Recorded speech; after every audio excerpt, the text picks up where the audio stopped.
Zelensky está cansado y habla de dejar el cargo a finales de año. Confesión impactante del presidente de Ucrania sobre sus planes después de la guerra. ¿Y por qué necesita descansar con urgencia? Señales alarmantes desde Kiev en pleno apogeo de los juegos diplomáticos. Puño nuclear en Bielorrusia, el cambio más importante y peligroso. Imágenes que nunca antes se habían mostrado. El arma más aterradora entró en servicio de combate junto a las fronteras de Europa. Esto ya no es un ejercicio. Minutos hasta el impacto y un objetivo para un contraataque. Ataque secreto de Trump. El presidente de los Estados Unidos de la América reconoció por primera vez un ataque contra un gran objetivo. ¿Quién y por qué realmente lo borró de la faz de la Tierra y por qué la CIA guarda silencio? Investigadores españoles están horrorizados por lo que podría haber en las bodegas de un carguero ruso y la llegada urgente de un buque especial solo confirma lo peor. Moscú intentó ocultar componentes nucleares. Se desarrollan acontecimientos inimaginables en el océano, una región clave al borde de una gran guerra. En el país se declaró el estado de emergencia. Las autoridades rompieron un acuerdo militar y exigen urgentemente que las tropas abandonen el territorio en 24 horas.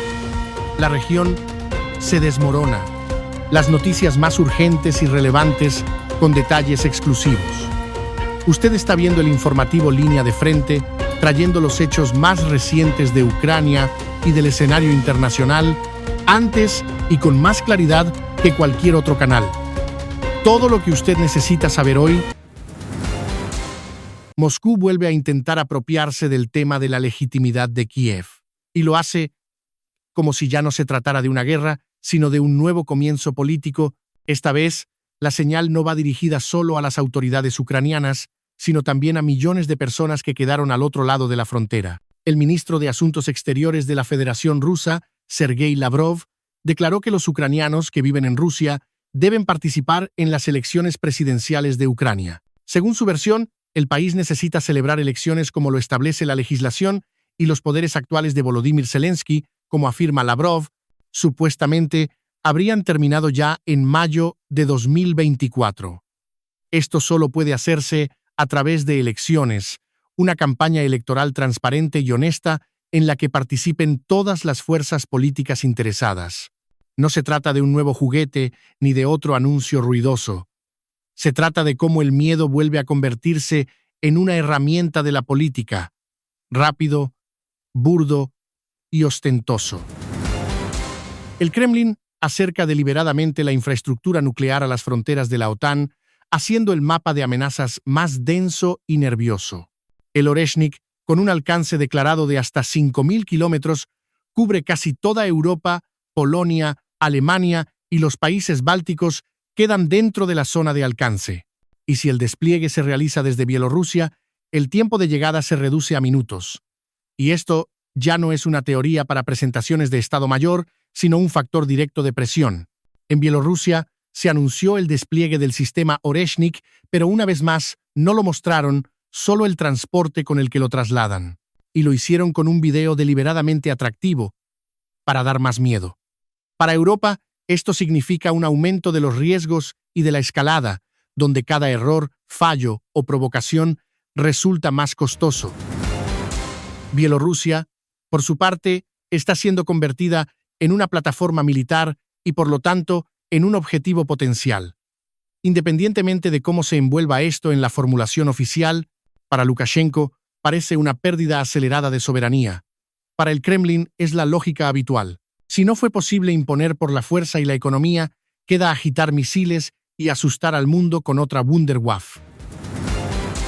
Zelensky habló por primera vez de sus planes para el futuro, al menos para después de la guerra. El presidente no dice directamente que no participará en las elecciones, pero muchos lo interpretaron así en sus palabras.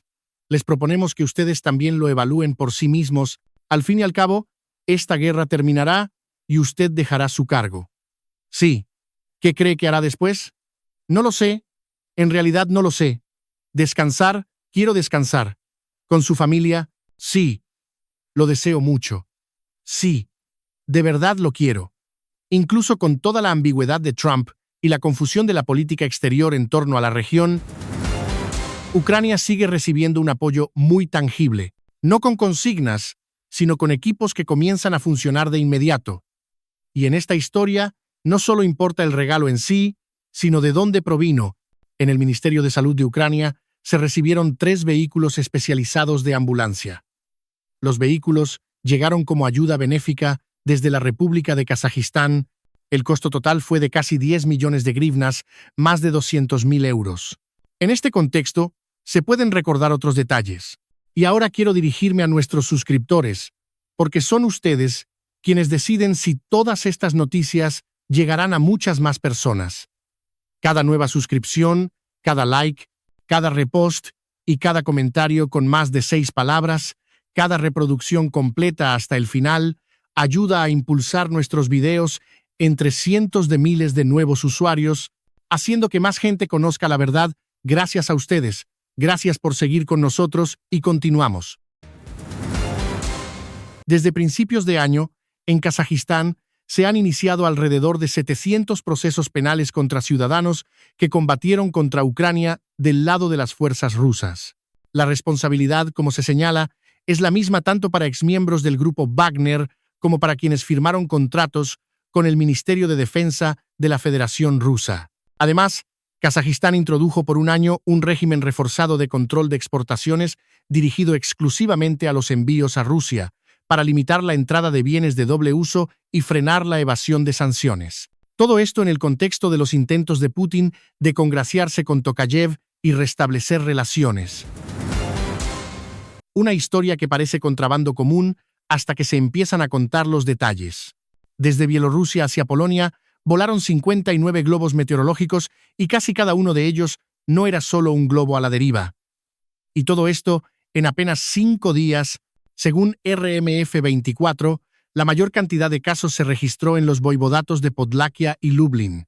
Durante las inspecciones, los guardias fronterizos y la policía encontraron 13 globos con cigarrillos de contrabando y otros 5 paquetes separados. En cada paquete había aproximadamente 1.500 paquetes de productos de tabaco. Todos los globos meteorológicos, como se indica, estaban equipados con rastreadores GPS y volaban a una altitud de alrededor de 9.000 metros. En los servicios especiales polacos no descartan que estos lanzamientos no sean solo contrabando. También podrían haberse utilizado para comprobar la eficacia de los sistemas de detección de objetos aéreos. Al mismo tiempo, los incidentes generan una carga adicional para las fuerzas de seguridad y conllevan riesgos para los civiles. Ya hay un ejemplo. En el voivodato de Lublin, uno de los globos meteorológicos dañó una línea de transmisión eléctrica y parte de la región quedó temporalmente sin electricidad. Letonia finalizó la construcción de una valla de 280 kilómetros en la frontera con Rusia. En diciembre se cerraron los últimos tramos del proyecto, que se prolongó durante varios años y se convirtió en uno de los mayores proyectos de infraestructura del país en el ámbito de la seguridad nacional. El presupuesto total es de 166 millones de euros. Trabajaron 6 contratistas y en los tramos pantanosos la valla tuvo que instalarse prácticamente sobre pontones, porque de otro modo la estructura simplemente no se sostenía. En 2026, Letonia planea invertir otros 20 millones de euros en infraestructura para patrullaje y medios técnicos de control. Quieren completar esta parte antes de finales de 2026. Los guardias fronterizos dicen que, en general, la frontera está tranquila, pero se producen casos de cruce ilegal, y la valla facilita notablemente el trabajo. Palabras que al principio pasaron desapercibidas, ahora se ven de otra manera. La semana pasada, Donald Trump, en una entrevista, aparentemente por primera vez, reconoció de hecho la verdad. Precisó que atacaron la zona de muelles, donde, según afirma Washington, se cargan drogas. Al mismo tiempo, Trump se negó a decir quién llevó a cabo exactamente la operación, los militares o la CIA. Antes del ataque de la CIA, a principios de este mes, los únicos ataques conocidos de los Estados Unidos de la América contra objetivos venezolanos se referían precisamente a acciones contra buques sospechosos de narcotráfico en aguas internacionales. A pesar de que los militares estadounidenses, según la publicación, Tenían autoridad jurídica para atacar a sospechosos de narcotráfico en el mar, pero no en tierra. Una de las fuentes de CNN afirma que el ataque fue exitoso y destruyó el objetivo junto con las embarcaciones, pero lo evalúa como en gran medida simbólico. Hay muchos puntos así en las redes del narcotráfico, y si el carguero ruso de la flota en la sombra que se hundió frente a las costas de España no transportaba grúas portuarias, sino algo peor, más aterrador y peligroso, por ejemplo, una carga nuclear. Investigadores españoles citados por La Verdad llegaron a la conclusión de que el Ursa Major podría haber transportado en secreto 2 cascos de reactores del tipo BM-4SG. Estos componentes se asocian no con rompehielos, sino precisamente con submarinos nucleares. En los materiales de la investigación también figura la versión de que las cargas se dirigían a Corea del Norte a través del lejano oriente hasta el puerto de Razón. El propio Ursa Major se hundió el 23 de diciembre de 2024 en el mar Mediterráneo tras explosiones en la sala de máquinas. 2 miembros de la tripulación desaparecieron sin dejar rastro, 14 fueron rescatados. La parte rusa entonces declaró que se trató de un atentado terrorista y más tarde, según datos de seguimiento marítimo, al área del naufragio llegó el buque especial ruso Yantar, vinculado a trabajos en aguas profundas y reconocimiento submarino. ¿Por qué era necesario exactamente allí? Nunca se explicó oficialmente. Parece que la economía militar rusa se está quedando sin impulso.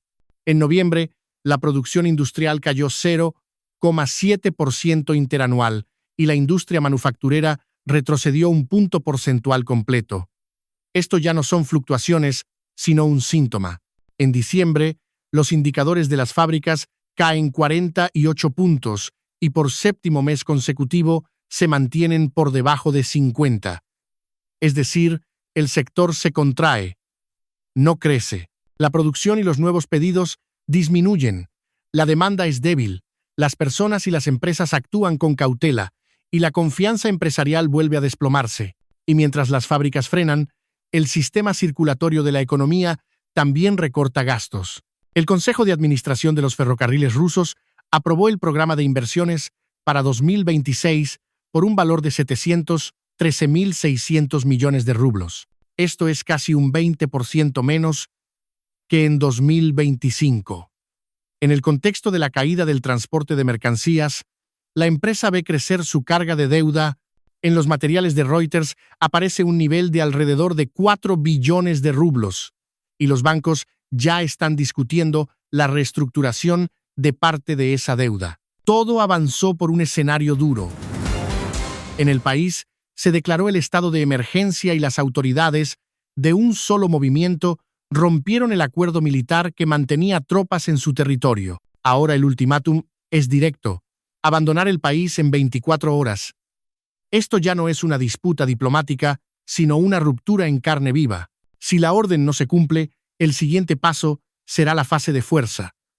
Bloqueos, detenciones, cierre de bases y del espacio aéreo. Y lo principal, el riesgo de que cualquier incidente sobre el terreno desencadene instantáneamente un conflicto abierto.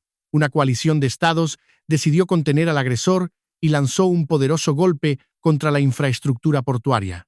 La entrada en la guerra de todo un grupo de países significa para la región una nueva vuelta de escalada en condiciones que, aparentemente, suponían un proceso de paz. La coalición liderada por Arabia Saudita lanzó ataques aéreos contra el puerto de Mukalla, en el sureste del país.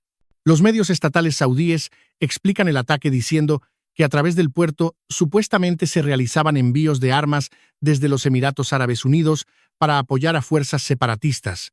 Yemen está en guerra civil desde 2014.